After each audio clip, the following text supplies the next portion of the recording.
Los samuráis o guerreros de élite del antiguo Japón gobernaron el país durante siglos. La palabra samurái procede del japonés antiguo y quiere decir aquellos que sirven.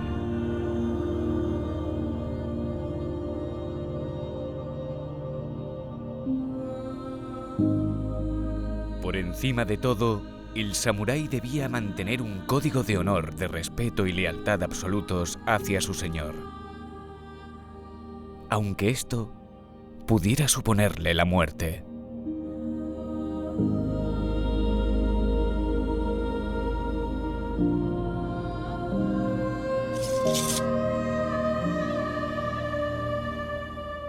Fue esta lealtad la que impulsó al valeroso guerrero Hasekura Rukeimon Tsunenaga a embarcarse en un viaje que dejaría una huella imborrable. Una aventura única que dejaría como inesperada y orgullosa herencia en cientos de personas el apellido Japón.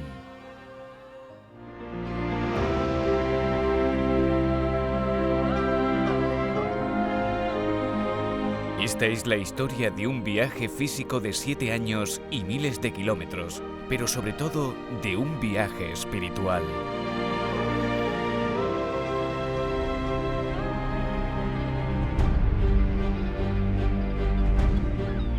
Atravesando mares, océanos y continentes desde Japón hasta Europa, erigiéndose como el primer japonés en cruzar el Atlántico, haciendo frente a multitud de dificultades, Hasekura, junto al fraile español Fray Luis Sotelo, concluyó con enorme esfuerzo uno de los primeros contactos diplomáticos directos entre Japón y Europa, para cumplir con la misión que le había encomendado su señor, el daimyo Date Masamune.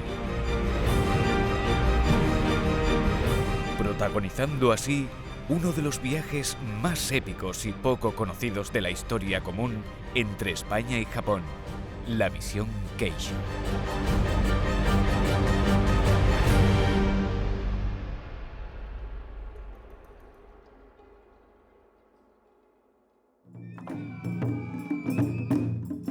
Japón, país del sol naciente.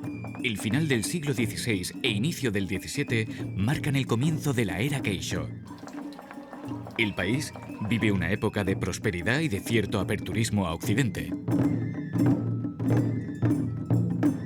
Tras siglos de continuas guerras entre clanes, comienza una época de paz gracias a la unificación del país bajo el régimen del shogun Tokugawa Ieyasu y del poder divino del emperador. Japón en el siglo XVII, a finales del XVI y principios del XVII, está en una época de transición, de un estadio de fragmentación del poder a otro de consolidación de estructuras de poder verticales y jerarquizadas en manos del shogunato, en manos del shogun Tokugawa, que va a unificar de nuevo la estructura de poder en Japón, respetando la monarquía, respetando el imperio, la figura del mikado, del tenno, del emperador, pero que va a dar de nuevo coherencia y consistencia a la estructura del Estado.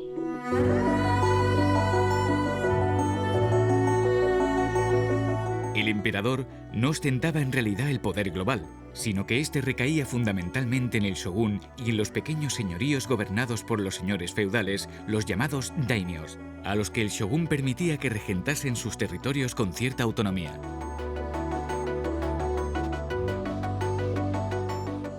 Date Masamune fue uno de esos daimios, de esos señores japoneses, que vio una oportunidad en Occidente para diferenciarse del resto de los señores feudales, para afirmar su autoridad frente al shogun y para conseguir que su clan y su señorío tuvieran un espacio propio dentro de la geografía política del Japón. Date Masamune, daimyo de Mutsu, señor de Buyuu, gobernaba un extenso territorio en la parte nororiental de Japón, siendo uno de los señores feudales con más poder del país. como gran señor de la guerra, mantenía un numeroso ejército, pudiendo reunir hasta 80.000 soldados y 100.000 reservistas.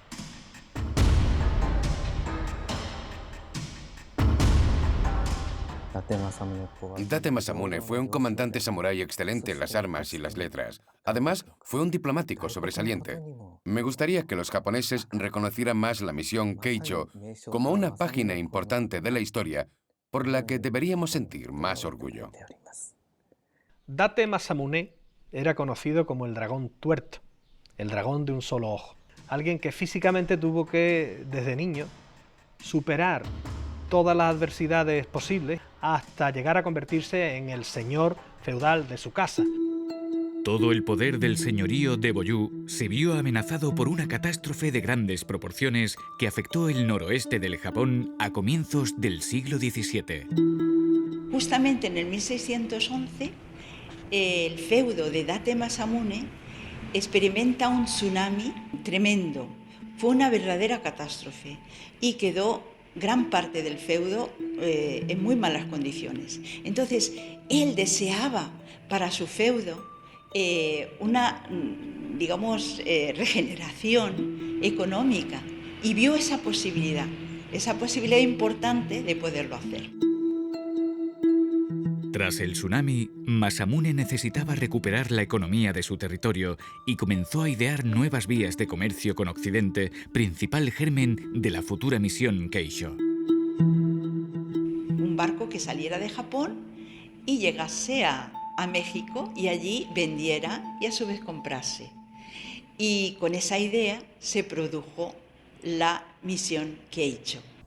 El gobierno central de Tokugawa intentó varias veces cruzar el Pacífico, pero no tuvo éxito. Cuando Masamune decidió construir un barco para enviar una misión hasta Europa, Tokugawa estuvo de acuerdo con él. Japón estaba mucho más interesado en el comercio, en los beneficios económicos del comercio, y en cambio Castilla, cada vez que hacía algún trato con Japón, la condición un poco que ponía para hacer estos negocios era siempre el envío de más sacerdotes, de más frailes, etc. La primera orden religiosa que evangelizó Japón fue la de los jesuitas, que de la mano de San Francisco Javier y el Reino de Portugal desembarcó en el archipiélago de Zipango en 1549. Cuando Castilla y Portugal se reparten un poco el mundo, ¿no?, con el famoso Tratado de Tordesillas y después el Tratado de Zaragoza, etc., Japón cae en la parte portuguesa. Los únicos que tenían permiso para ir y evangelizar Japón, ya no solo Japón, sino todos los territorios portugueses, eran los jesuitas. Cuando unos años más tarde llegaron a Filipinas, que Filipinas caía del lado castellano, llegaron las órdenes mendicantes, franciscanos, agustinos, dominicos, ellos también querían ir a hacer su labor en China y en Japón. Uno de esos frailes franciscanos era Fray Luis Sotelo, nacido en Sevilla en el seno de una prestigiosa familia. Sotelo había cursado sus estudios en Salamanca, donde ingresó en la Orden de los Franciscanos Descalzos. Desde el principio muestra gran interés por los destinos lejanos y se ofrece como misionero para expandir el cristianismo allá donde comenzaba a abrirse camino. En 1603 llega a Japón y comienza a predicar, convirtiéndose en un solicitado intérprete debido a su dominio del japonés. Fray Luis Sotelo ve lo que hacen los jesuitas, que se relacionan muy bien con las élites un poco más poderosas del país, de Japón, y él tiende a pensar también que quizás ahí esté la clave de una política religiosa más exitosa. Hacia 1610, Fray Luis entra en contacto con Date Masamune. Según relata el cronista italiano Scipione Amati, el franciscano, tras un periodo de instrucción, convirtió al cristianismo al gran daimyo. Masamune emitió en 1611 un edicto permitiendo el cristianismo en todo su territorio. Sotelo enseñó a Masamune la religión católica, las ciencias y técnicas más avanzadas de la cultura occidental. Se puede decir que Sotelo desempeñó el papel de transmitirle la información sobre España y las posibilidades de negociar con el Imperio español. Yo creo que sintió que este fraile podía abrirle una ventana también de oportunidad, porque conocía muy bien la lengua japonesa, porque podía explicarle muchísimas cosas que él desconocía acerca de Occidente. Seguramente Luis Sotelo le enseñó a Masamune una nueva visión del mundo, que España era el imperio donde nunca se ponía el sol y de la armada invencible. Los consejos del fraile alimentaron la ambición de Date Masamune, llevando los objetivos de la misión Keisho mucho más allá de Nueva España. Como primer objetivo, obtener del rey Felipe III un acuerdo comercial directo con España, no con las colonias, creando una línea comercial anual entre los dos países. El segundo objetivo sería la protección de los cristianos en Japón, prolongando el itinerario de su viaje hasta Italia para que el Papa Paulo V favoreciese la presencia de franciscanos en el país. Ellos querían comerciar directamente entre los territorios japoneses y Sevilla, que era la única ciudad que tenía autorizado el comercio con las Indias, ¿no? Que era como se llamaba antes los territorios americanos, ¿no? Fray Sotelo lo que quería era que se crease en la zona norte del país una diócesis católica, en lugar de ser como la que ya había en Japón en la zona sur, que era de los jesuitas, una diócesis con un obispo franciscano. Y lógicamente, desde su punto de vista, él era el más indicado para ocupar ese puesto. Pero Date Masamune necesita a un guerrero para liderar la misión y encomienda esta tarea al samurái Hasekura Tsunenaga.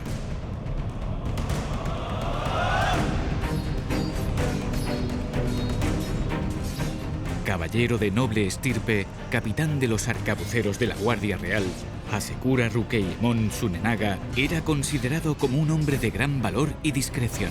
Luchó en las invasiones de Corea junto a Date Masamune, convirtiéndose en un personaje casi legendario en su tierra. Masamune conoció profundamente el carácter de Tsunenaga cuando éste luchó junto a él en el campo de batalla.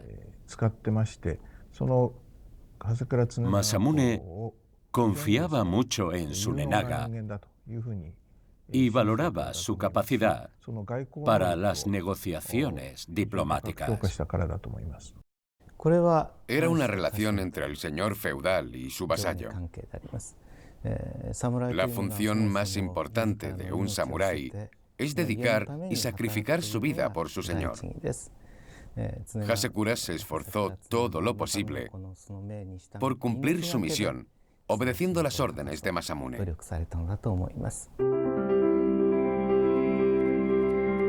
Pero la implicación de Hasekura por alcanzar el éxito de la misión iba más allá de cumplir con su deber de samurái.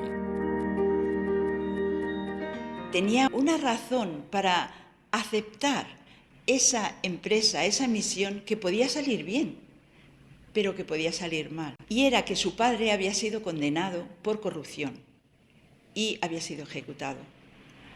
Normalmente se habrían tenido que confiscar todos los bienes de la familia Hasekura y todas las tierras deberían haber pasado a Date Masamune.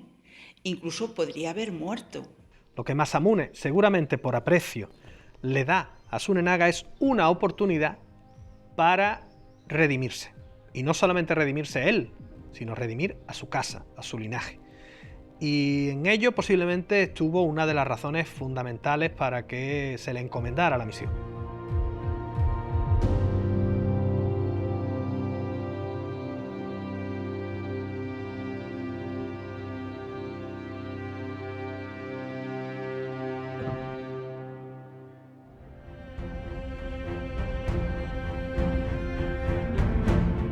En esos años, el azar quiere que el general español Sebastián Vizcaíno se encuentre en el Pacífico cerca de las costas japonesas, con el objetivo real de hallar las islas conocidas como ricas de oro y plata.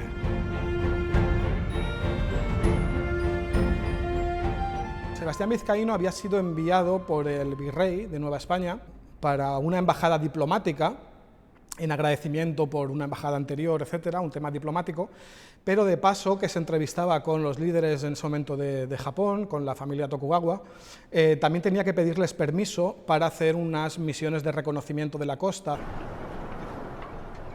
Vizcaíno buscó las islas ricas de oro y plata durante meses sin éxito, teniendo que volver a Japón azotado por las tormentas que dejaron su barco completamente inutilizado. Lo que pasó es que estando en la zona norte conoció también a Date Masamune y a Fray Sotelo, tuvo muy mala relación con Sotelo desde el principio, pero al final su barco no naufragó, pero tuvo problemas con una tormenta al volver hacia México, tuvo que volver a Japón y la única forma que encontró rápida de poder volver a Nueva España, a México, fue embarcándose con la embajada Keicho. El Date Masamune financia la construcción del barco en el cual partirá la misión Keicho. Sebastián Vizcaíno, experto navegante, será el encargado de supervisarla. Pues se inició la construcción del típico galeón similar a los de la carrera de Indias, ya que entonces era pues, el navío típico de no solamente de España, sino de la mayor parte de los países europeos. La construcción del galeón, bautizado originalmente por los japoneses como Date Maru y luego San Juan Bautista por los españoles, tomó 45 días. En ella participaron 800 constructores navales, 700 herreros y 3.000 carpinteros. Según un documento, el galeón se construyó con madera de pino, suji o cedro japonés y ciprés japonés llamado inoki, que son los árboles que crecían en el territorio de Sendai cuando gobernaba Masamune.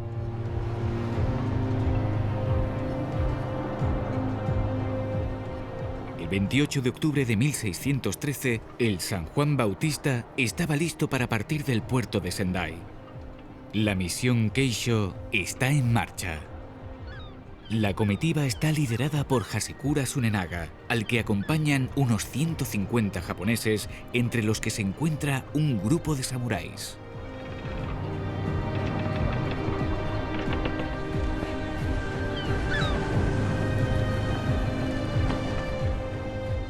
Fray Sotelo, por su parte, viaja acompañado por otros 2 frailes y Sebastián Vizcaíno comanda un grupo de marinos españoles. En total, viajarían más de 180 hombres en el navío. El San Juan Bautista ha iniciado un viaje que iba a marcar el destino de sus protagonistas durante el resto de sus vidas. El viaje fue de unos 3 meses aproximadamente. Vieron que era necesario el alcanzar latitudes nórdicas sobre los 42 grados para conseguir la corriente del Urosibo y de esta forma poder llegar sin dificultades a las costas de California. Las condiciones en el navío son muy precarias. El avituallamiento es una tarea complicada para tantos hombres y la alimentación se compone básicamente de trigo y vino.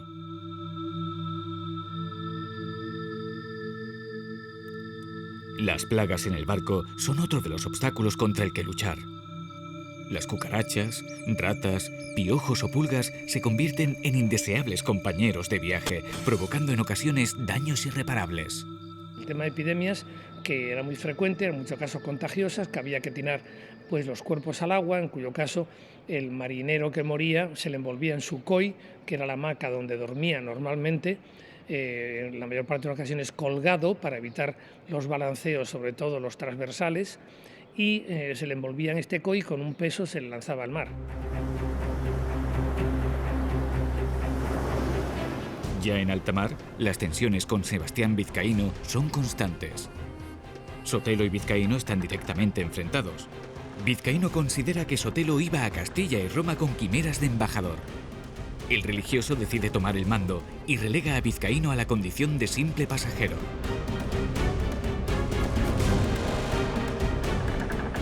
El fraile había impuesto su condición de embajador, pero sobre todo su enorme ambición. Vizcaíno fue hasta México con ellos. Durante el trayecto aún tuvo peor relación con Sotelo y de hecho cuando llegó hay unos informes que han quedado de la época en los que le habla al virrey de Nueva España de toda esta misión, y en lo que más incide, primero es en que no tiene ni pies ni cabeza toda la embajada, y segundo que mucho cuidado con Sotelo porque tiene más intenciones de las que dice. Vizcaíno envió al rey de España una carta informándole que Sotelo era un hombre terrible. Así que se puede deducir que los dos estuvieron enemistados durante la travesía.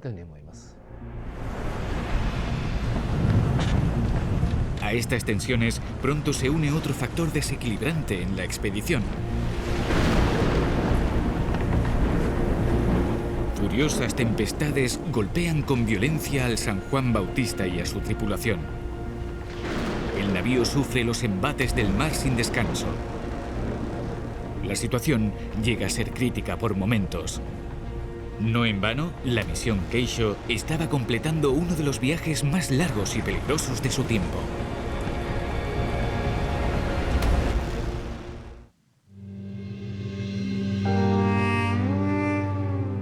Tras una travesía de más de 3 meses que recorre el Océano Pacífico, el barco alcanza las costas de Nueva España, actual México, llegando al puerto de Acapulco el 25 de enero de 1614. Tras pasar enormes dificultades, la primera etapa de la misión Keisho ha llegado a su fin.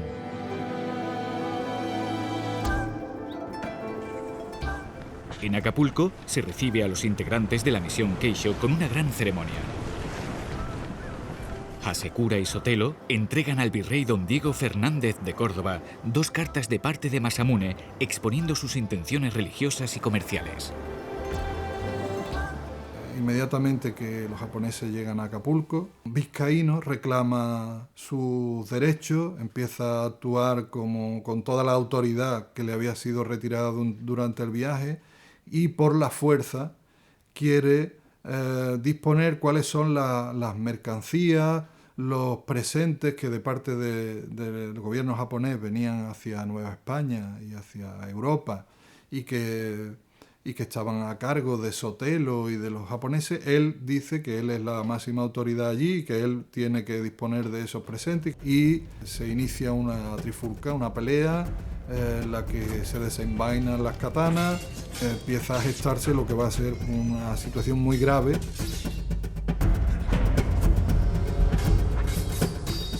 Sotelo acude y le pide a Vizcaíno que por favor lo deje a él arreglar esa situación, y que porque así se va a solucionar todo favorablemente. Sotelo intercede ante el virrey, llegando a un acuerdo por el cual buena parte de la tripulación japonesa, desarmada al ser considerada belicosa y problemática, volviese a Japón. Por su parte, Fray Sotelo y Hasekura, con unos 30 japoneses más, continuarían su viaje por el camino real hasta Veracruz, con el objetivo de embarcar lo antes posible rumbo a Europa. Por primera vez, un japonés, Hasekura Tsunenaga, alcanza la costa atlántica de las Américas para cruzar el océano que lo separa de Europa. Ese es el momento en el que Hasekura tiene su última vacilación, digamos, está tentado incluso de volver a Japón. Fue el momento de enfrentarse a ese vértigo, a ese vacío de seguir avanzando un poco más en ese horizonte absolutamente desconocido que se te presenta enfrente, el que le hizo dudar, pero finalmente se embarcan en la flota y van a llegar en unos meses. Los vamos a tener en Sanlúcar de Barrameda y en Coria y en Sevilla.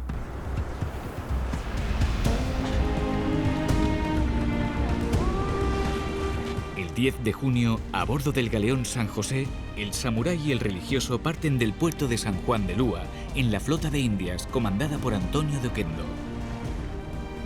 En la travesía, el temor a un ataque corsario era constante. Pero finalmente, son las tempestades las que vuelven a castigar duramente a la expedición.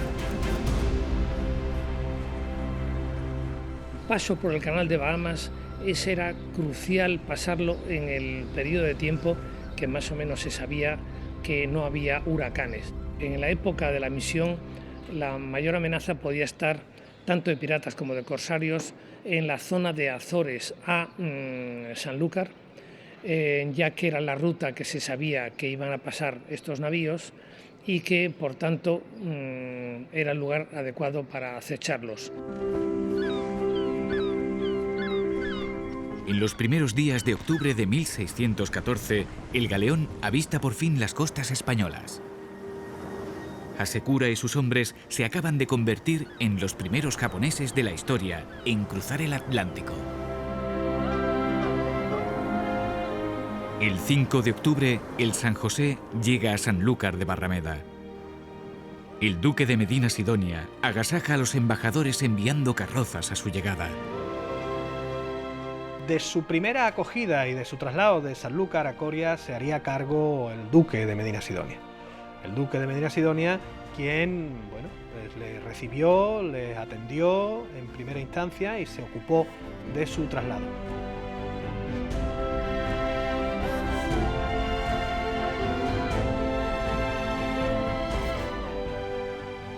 Debió ser espectacular. Imaginemos esta legación oriental con personas de un aspecto físico nunca visto, de unos ropajes nunca vistos, de unas actitudes físicas, corporales, sociales nunca vistas. Esas anécdotas que nos cuentan los cronistas de la época, ¿no? del uso de los pañuelos de papel de un solo uso, ¿no? Que los Kleenex, salvando las distancias de la época, que epataban y anonadaban a los occidentales. Teniendo en cuenta que entraron en Europa por Sanlúcar de Barrameda, fue el primer sitio donde impactaron, ¿no? Y donde causaron un impacto fundamental.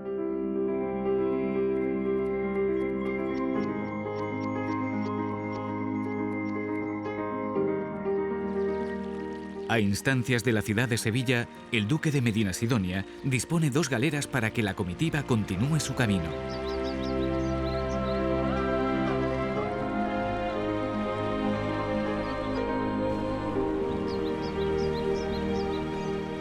La misión Keisho, después de un año de azaroso viaje, llega a Coria del Río, donde iba a dejar una estela imborrable a través de los siglos.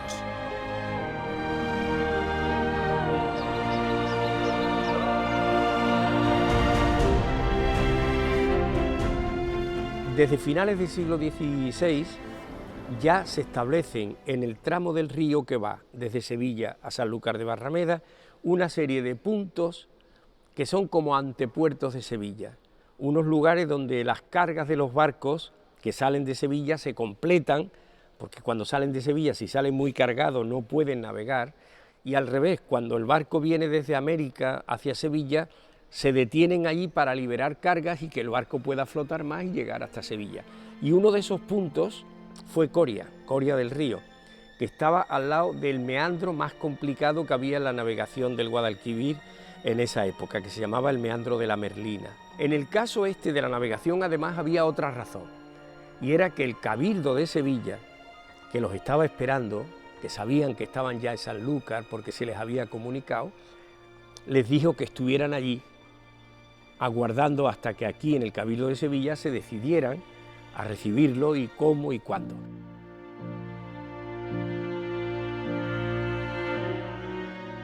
Hasekura y sus hombres son hospedados en Coria por orden de don Pedro Galindo.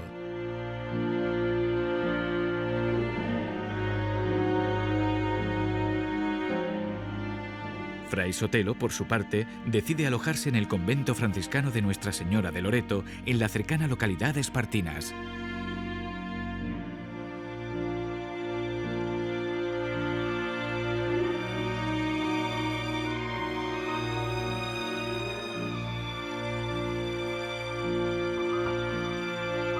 La presencia de Fray Luis en Espartinas tiene que ver también con Sevilla. Su familia y gran parte de su linaje era sevillano.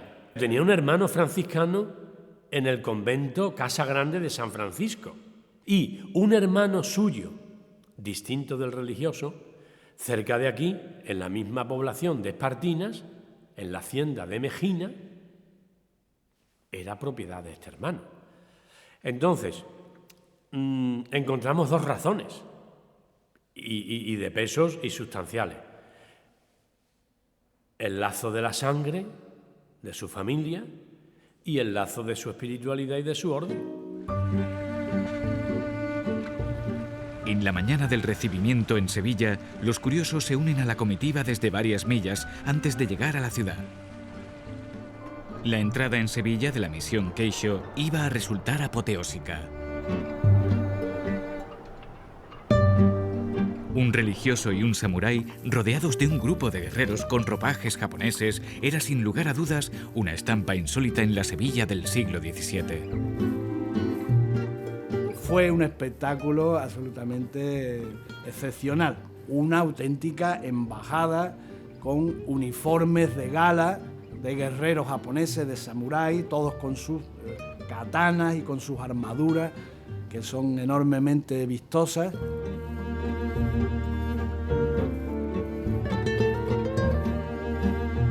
El conde de Salvatierra, representante del rey en la ciudad, es el encargado de darles la bienvenida.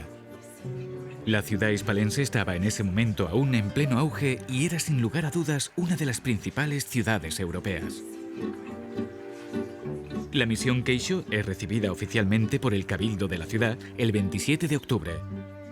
En dicha reunión se lee la carta redactada por Masamune para la ciudad de Sevilla y Fray Sotelo relata con lujo de detalles los pormenores del viaje. La expedición de Date Masamune se dirige a tres focos fundamentales: Sevilla, porque es el puerto de comercio con América; Madrid, porque es la capital del Imperio Español; y Roma, porque es la sede del Papa de Roma.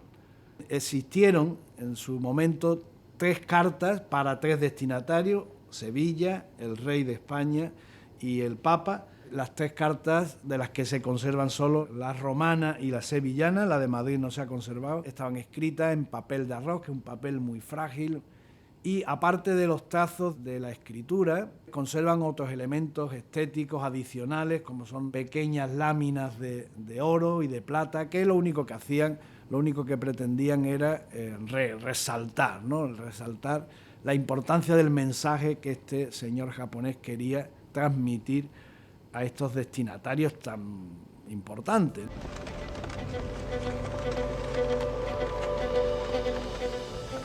Con el apoyo del Cabildo de Sevilla, Fray Sotelo y Hasekura ponen rumbo a la corte de Felipe III. Están más cerca que nunca de cumplir su misión con éxito, pero las cosas no iban a desarrollarse como ellos esperaban.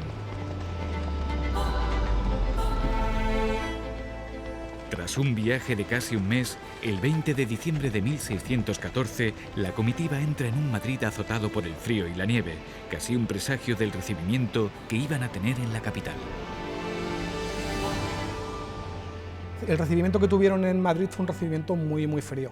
Lo recibieron un poco por insistencia de Sotelo, insistencia del Ayuntamiento de Sevilla también, de que los recibieran, pero el Consejo de Indias lo que aconsejó a Felipe III fue que les dieran un recibimiento lo más cortés posible, pero sin pasarse, y que no les dejaran ir hasta Roma. Una embajada que manda un rey súbdito del emperador, es decir, no directamente un equivalente al rey de España, no equivalente directamente a Felipe III, no es que se les trate con displicencia, pero se les da largas, hasta cierto punto se les da largas, y en buena medida obedece a que ya han llegado noticias de la persecución a la que se comienza a someter a los cristianos en Japón, y eso ciertamente al rey católico de España no le supone un factor, digamos, ni grato ni que le vaya a ablandar el trato.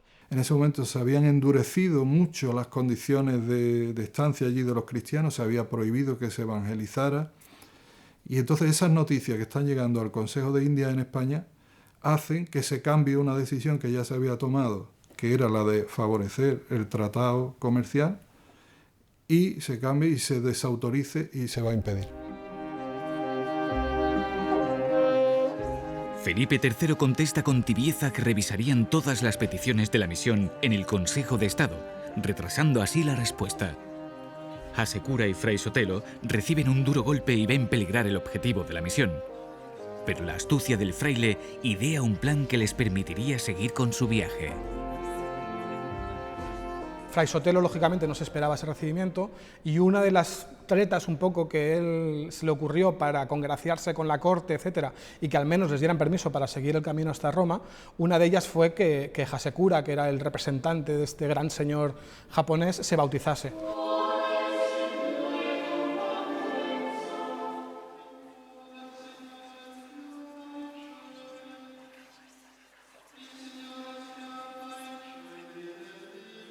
El 17 de febrero de 1615, el samurái Hasekura Rukeimon Tsunenaga, apadrinado por el duque de Lerma y la condesa de Barajas, recibe por mano del capellán mayor del rey Felipe III el nombre cristiano de Felipe Francisco Hasekura.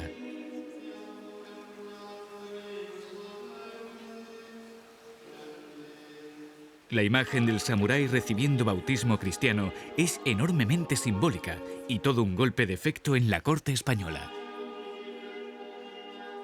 Se bautizó y no solo eso, sino que de nombre se puso Felipe Francisco, Francisco en honor a los franciscanos como Sotelo y Felipe por el rey Felipe III, con lo cual más allá de las motivaciones de fe que pudiera tener o no Hasekura, que eso no lo sabemos, fue un poco pues eso, una maniobra de congraciarse con la corte.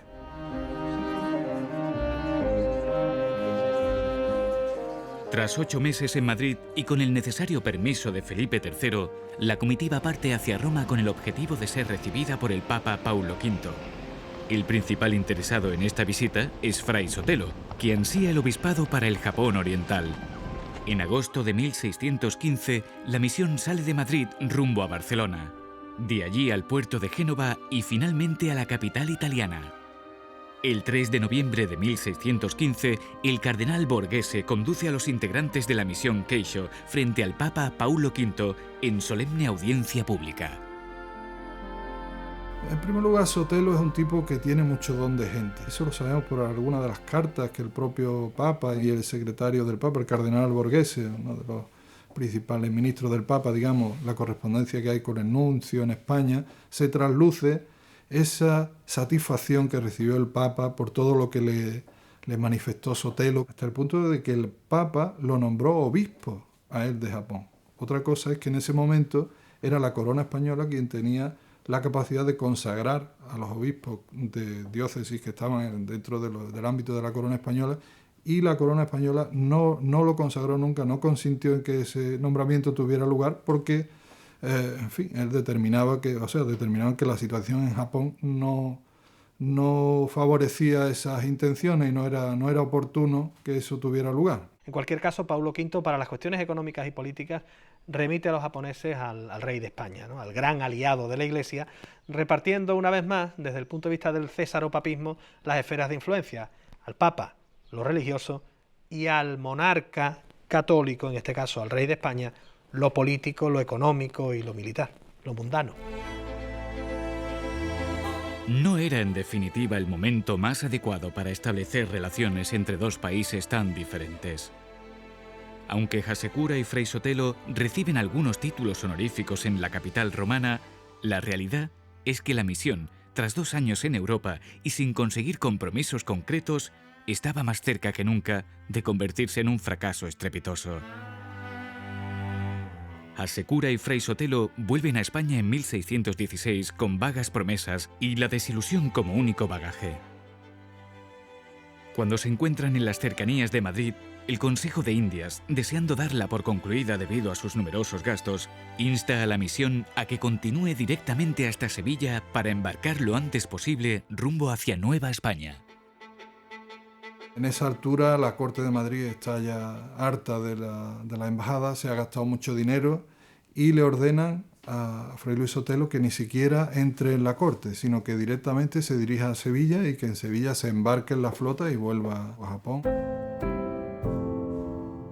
Sin embargo, tanto Fray Sotelo como Hasekura, alegando problemas de salud, no parten todavía en viaje de vuelta y se alojan en el convento de Nuestra Señora de Loreto. Ellos fueron conscientes a la vuelta de Roma y pasar por la corte en Madrid de que iban a llevar prácticamente unos resultados mínimos ante los representantes de Japón. Entonces decidieron quedarse en España 1 año más. Eso lo hicieron forzando las cosas hasta el punto de que en la corte no sentó nada bien. Entonces esa situación tan violenta pretenden resolverla abandonando lo que era la ciudad de Sevilla, donde se encontraban los funcionarios, los altos funcionarios de la Casa Real, y viniéndose al monasterio de Loreto, donde podían estar con un poco, digamos, de mayor tranquilidad, en cuanto que no iban a ser continuamente molestados o interpelados por esos funcionarios. Hasekura, en su condición de samurái, no podía incumplir la misión encomendada por su señor. Sotelo, por su parte, veía que su única posibilidad de conseguir poder religioso en Japón se le escapaba entre las manos. Ninguno de los dos quería aceptar el fracaso. ¿Por qué se quedan? Porque ellos pensaban seguir haciendo, pensaban e hicieron muchas más gestiones, sirviéndose del hermano del fraile, Luis Sotelo. Su hermano era un alto noble sevillano, Diego Caballero de Cabrera. Entonces, a través de su hermano, él pensaba, y de hecho lo hizo, seguir escribiendo a Madrid, seguir insistiendo en algunos círculos eclesiásticos o nobiliarios de la corte española, con la idea de forzar alguna respuesta mucho más positiva. Lo que lo sostiene a él, yo creo, al final, es una cualidad, efectivamente, de los samuráis, que es la lealtad. Hasekura va a demostrar en este viaje una lealtad absolutamente férrea, porque además va a ser el único de los miembros de esa embajada, el único de los miembros que forman parte, digamos, del grupo que envía a Masamune, que va a volver a Sendai. Finalmente, Hasekura y Fray Sotelo son obligados a partir de España en julio de 1617. Su primera parada será en México, donde les espera el barco construido por Masamune, el San Juan Bautista. Pero el fraile y el samurái no iban a viajar directamente hasta Japón, sino que harían parada en Manila, capital de Filipinas. El final de nuestros dos protagonistas resulta en parte confuso y enigmático, pero sobre todo trágico.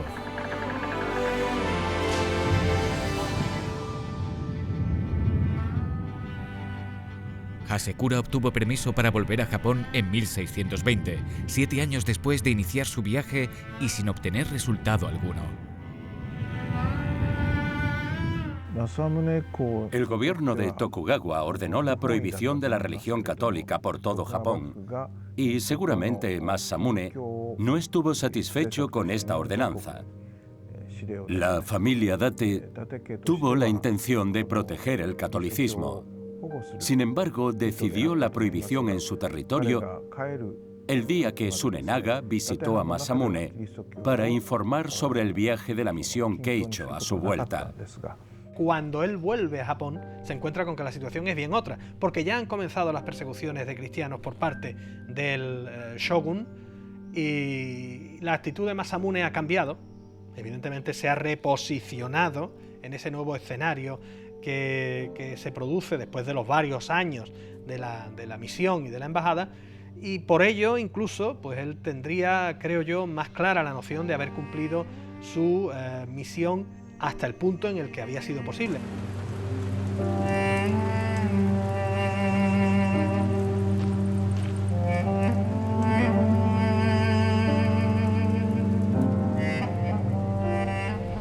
Algunas versiones aseguran que el samurái abandonó el cristianismo y murió 2 años después por culpa de una grave enfermedad.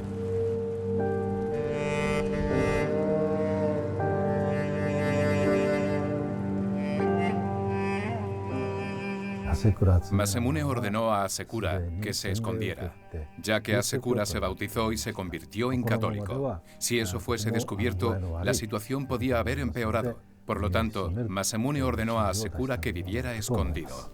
Muere al poco tiempo de volver a Japón, según todos los indicios y todas las fuentes de muerte natural. Hay que pensar que un viaje como ese podría haber acabado con la salud casi de cualquiera, y que no tenemos constancia a fe cierta de que, bueno, él decidiera acabar con su vida por el fracaso de la expedición. En cualquier caso, la familia no abandonó el cristianismo.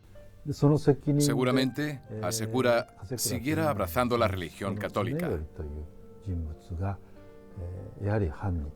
Unos años después de la muerte de Hasekura, su vasallo fue arrestado y ejecutado por ser católico. El hijo de Hasekura, Tsuneyori, también fue ejecutado asumiendo su responsabilidad. De esta forma, se puede deducir que Hasekura seguía creyendo en el catolicismo. El final de Fray Sotelo fue más trágico si cabe. Tras su estancia de 4 años en Manila y desobedeciendo la prohibición de abandonar el país, en 1622 consigue entrar en Japón, viajando en una nave de mercaderes chinos, haciéndose pasar por un ciudadano más. Sotelo regresó a Japón, entrando ilegalmente, y fue capturado.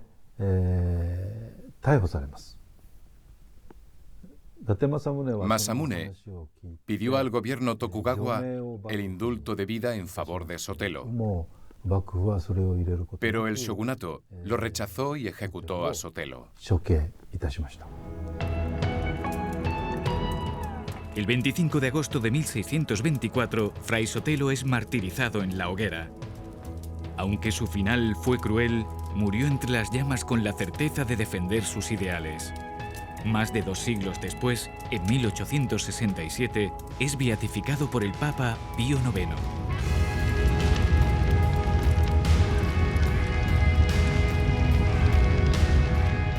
Podríamos decir que él no tenía muchas ganas de convertirse en mártir porque en el tiempo que estuvo arrestado, antes de que lo ejecutaran, él se puso en contacto por carta con Date Masamune para ver si él podía interceder un poco y salvarle el pellejo, pero Date Masamune en aquel momento ya no quería saber nada de todo el tema de los cristianos. Él, delante de Tokugawa, un poco decía que él había sido intermediario, que la misión no había sido cosa suya, esta misión que he hecho, sino que había sido un poco, él se había encargado de gestionarla, ¿no? Entonces Date Masamune no hizo caso, hizo un poco oídos sordos de estas peticiones y murió ejecutado.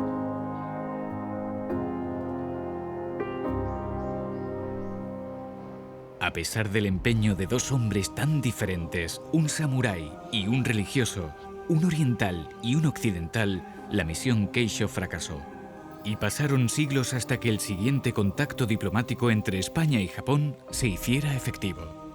Sin embargo, la misión dejó una semilla perdurable en España.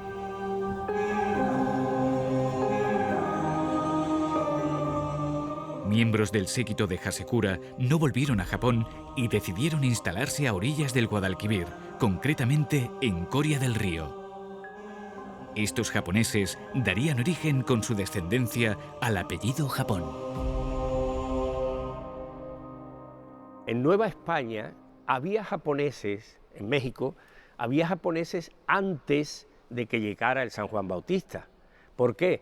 Porque estos japoneses habían saltado a Filipinas y se habían metido como polizones en los barcos que hacían el galeón de Manila, ese flujo comercial que había por el Pacífico. Era frecuente que cuando aparecía algún japonés, le llamaban un Japón. La primera vez que fueron a apuntar, o bien a un japonés que se quedara, o bien a un japonés que se casara o que tuviera relaciones con una nativa, o bien que tuviera un hijo con alguna de estas nativas y tuvieran que ponerle el apellido.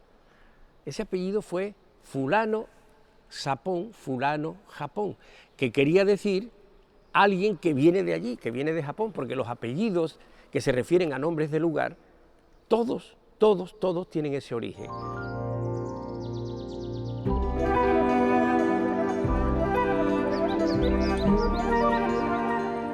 Dato fidedigno, indiscutible, es que ellos llegan en 1614, que están aquí hasta 1617 y que para 20 o 30 años después los documentos empiezan a reflejar en Coria del Río el apellido Japón.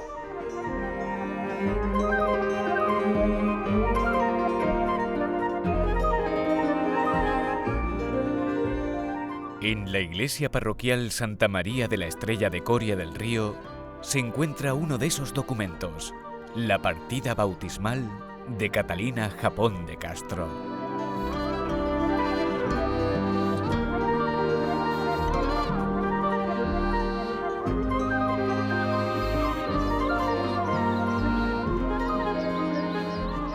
La relación de los japones y de los japoneses, como a mí me gusta llamar, de los japones, los que tenemos el apellido Japón y los japoneses, ha pasado por 3 etapas.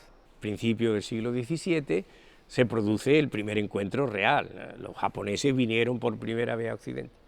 Después hay un periodo de más de 3 siglos y medio de desencuentro, porque la verdad es que ni los japoneses sabían que aquí habíamos personas que nos llamábamos Japón, ni nosotros sabíamos que aquí habían llegado los japoneses y que ese era el origen de nuestro apellido. Se produjo el reencuentro hace unos 25 o 30 años, que es cuando nosotros supimos de la llegada de la embajada Keisho a Coria Y los japoneses supieron que esa embajada había dejado aquí una huella palpable que se podía tocar 400 años después, que son la comunidad de hombres y mujeres que nos llamamos Japón.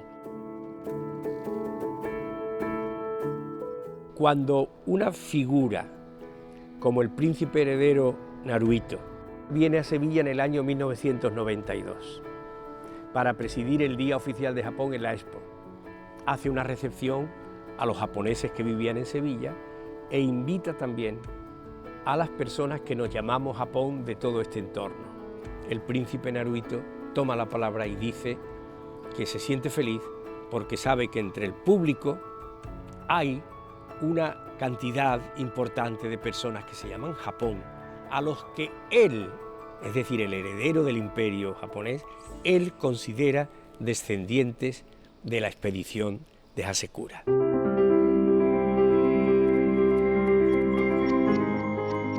Hoy, cientos de personas llevan el apellido Japón como inesperada y orgullosa herencia de esta aventura única.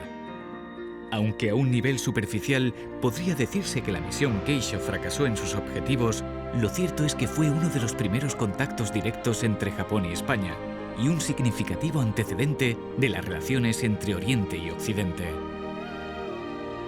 Pero por encima de todo, la misión Keisho es la historia de un viaje que dejó en ambos países un legado imborrable a través del tiempo.